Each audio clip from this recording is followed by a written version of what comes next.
Welcome to a world with limitless possibilities. A world where pain and suffering are matched only by the sounds of those who endure it. Welcome to your nightmare. Welcome to your nightmare.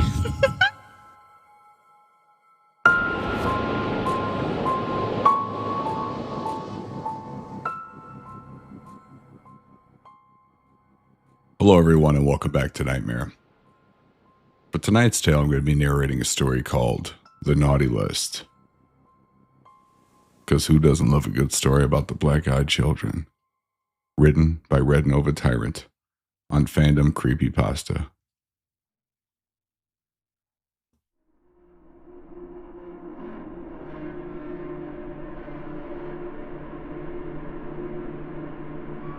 Miss Delphine Smithers was an 83-year-old who lived by herself save for her cat.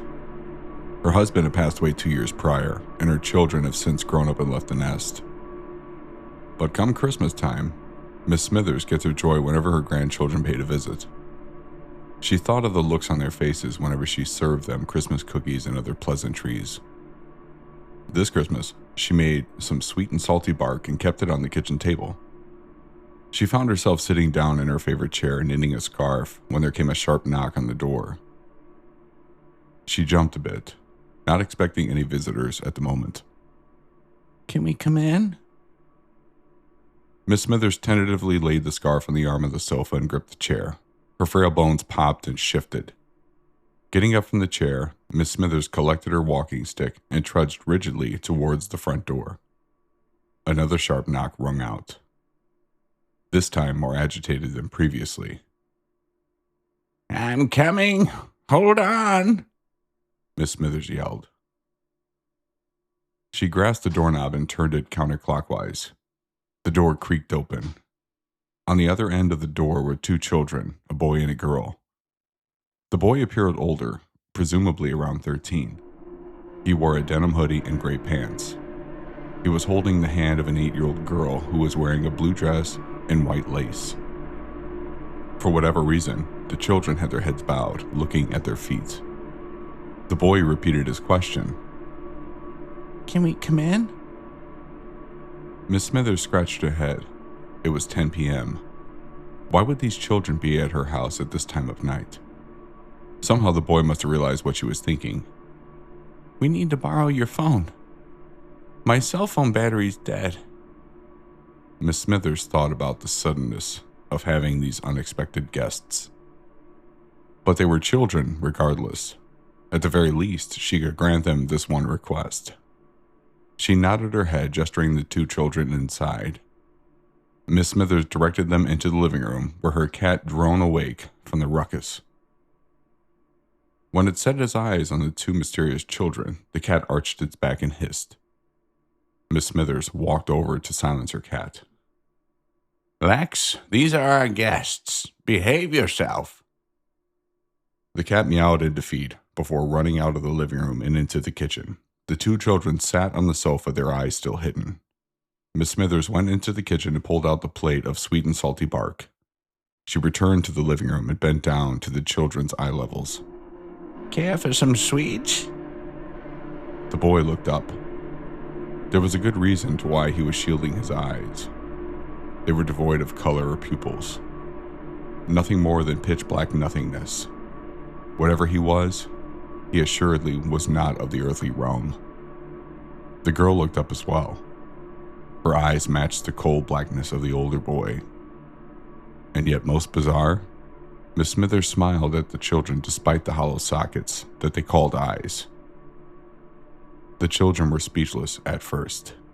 They shared a puzzled glaze. The girl waved her hand in front of Miss Smithers' face, but Miss Smithers didn't follow the path of it. They leaned in closer, realizing that Miss Smithers' eyes were glazed over in a thin sheet of blue. She was blind. Miss Smithers suddenly frowned. Oh, I'm sorry. You don't care for them. Thank you, the boy said. He took a piece of sweet and salty bark and broke it in his hand before passing the girl a piece. Their heavy teeth ground down on the sweets.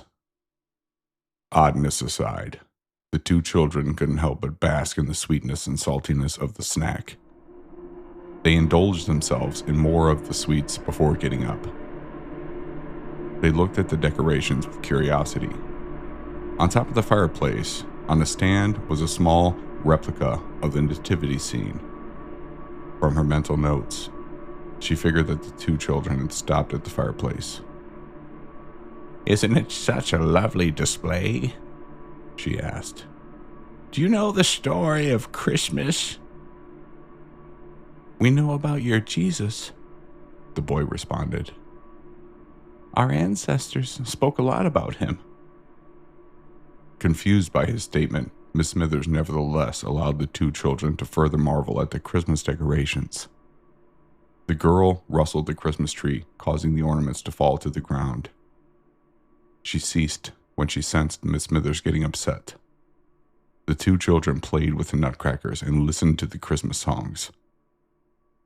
The hours edged by slowly until a sudden electrical surge generated through the house. The two children looked at each other and back at Miss Smithers. "We have to go now. Our parents are home." Bright light shone through the windows. Outside was a spherical, smooth craft standing on 3 legs. A large, skinny-looking creature exited the craft and stood there at the door. The two children collected the plate of sweet and salty bark and exited through the front door. There came the sound of a large whistle, as if there were 1,000 steam engines situated outside. Within a flash, the craft was gone. Miss Smithers called out for the two children, only to be met by great silence. She closed the door and returned to her knitting.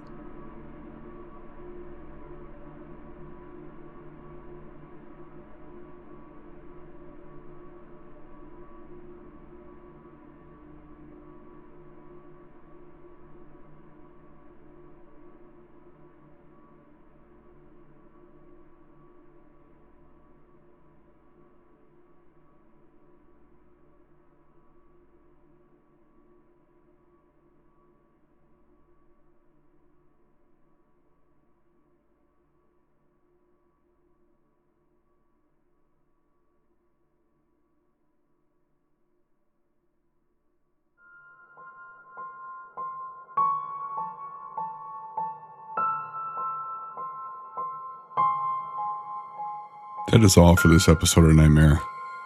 I do hope you all enjoyed it. And happy holidays to everyone. And until next time, sleep well.